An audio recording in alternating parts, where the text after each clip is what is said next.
So today we got two best friends and two powerful members of the Justice League going at it. Flash, Barry Allen versus Green Lantern, Hal Jordan. So let's dive right in. Let's get this ball rolling. Having discovered his mother murdered and his father blamed for the act, forensic scientist Barry Allen sought to clear his father's name and find the real killer. After being doused in chemicals and struck by lightning, Barry was granted the gift of super speed. Now he protects his hometown of Central City as the Flash, the fastest man alive and founding member of the Justice League. So Barry generates his super speed by tapping into the Speed Force, and he actually generates the Speed Force as he runs. So it's kind of like a Speed Force engine. This also means that he can never be cut off in the Speed Force, because as soon as he starts running, he will generate energy, regain his speed, and be connected to the Speed Force once more. Flash is able to run much faster than the speed of light, quickly circling the globe multiple times while fighting Reverse Flash. He's able to outrace Darkseid's Omega Beams, and he said that he can clear out all Tokyo from a tidal wave in just 30 seconds. And he's also faster than Superman. He's faster than Man of Steel. When Flash runs, everything around him seems to slow down, but he's still able to make out crimes and people around him.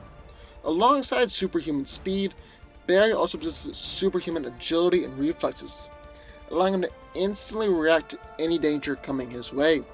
He also has superhuman stamina and has near infinite endurance, meaning that, in theory, he can run for forever. Flash has complete control over his body, down to the molecular structure, which allows him to vibrate his body through solid objects. He's even able to vibrate so fast that light doesn't reflect off of him, and he's invisible. Barry can also extend this ability to other people or objects. At the time, he phased an entire plane and all of its passengers. With his super speed, Flash is able to run in a circle and create an air vortex, which he then uses as either an offensive weapon to suffocate an enemy, create a barrier, or send someone to another dimension. He's also able to project bolts of electricity from his hands, and he's able to land countless punches using super speed. Flash can deliver the infinite mass punch, which is where he runs near the speed of light and gains the relative mass of a white dwarf star.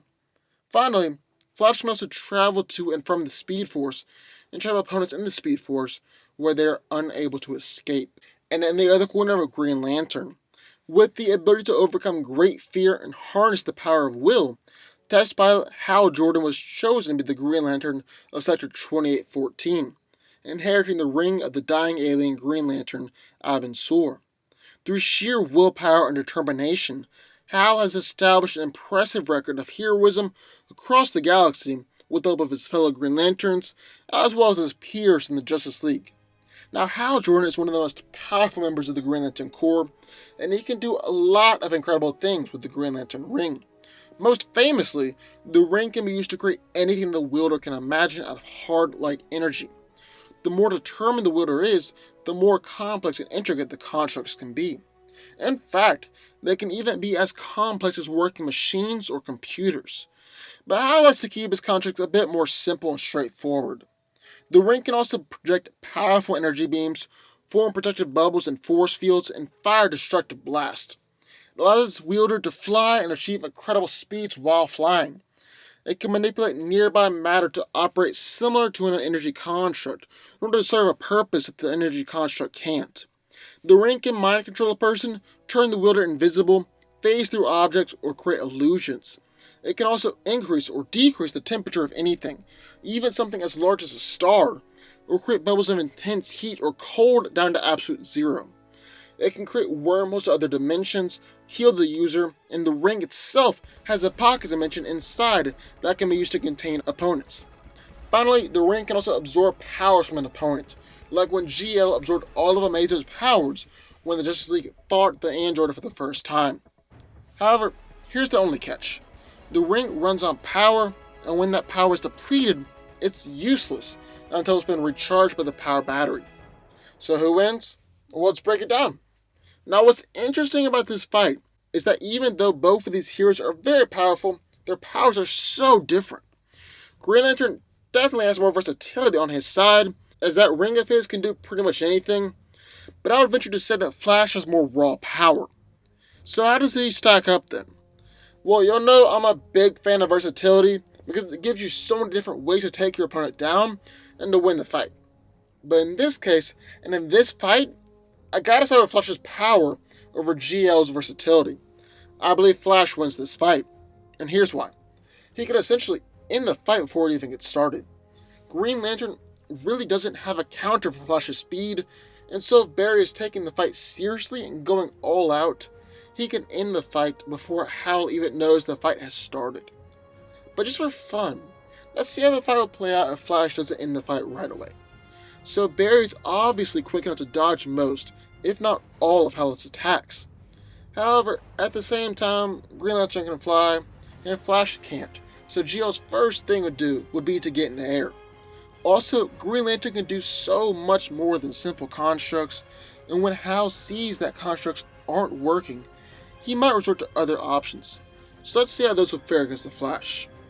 He could try and think smaller, and uses constructs to manipulate Flash's brain or internal organs, but Barry has shown that he is able to phase through constructs before, and I don't see why he couldn't do it here. That also eliminates Hal's ability to shield himself from attack, because Flash can just phase right through it. Hal could use the ring to trap Flash in a pocket of cold or heat, but Barry is quick enough to dodge it, or able to phase out of the bubble too. Hal could try and absorb Flash's powers, but Barry has an innate connection to the Speed Force, and that connection cannot be severed. Green Lantern can also transport Flash to another dimension, or trap him in the pocket dimension stored in the ring, and to be honest, I really don't see a way for Flash to get out of all that. Of course, all this is more just speculation, because realistically, Hal will try to take Flash down with simple constructs and give Barry the chance to take him out. And Flash could make it as simple as phasing through his constructs or shields and landing 1,000 punches directly on Hal, which would surely knock him out. Flash's speed, and really his phasing, are gonna be a bit too much for Green Lantern to handle, and while I believe Hal could claim a few victories if he plays it incredibly smart from the beginning, I would say that overall, Flash takes the victory. But what do y'all think? I would love to hear your thoughts. Sign off in the comments down below. Also, be sure to hit the subscribe button for videos just like this one every single week.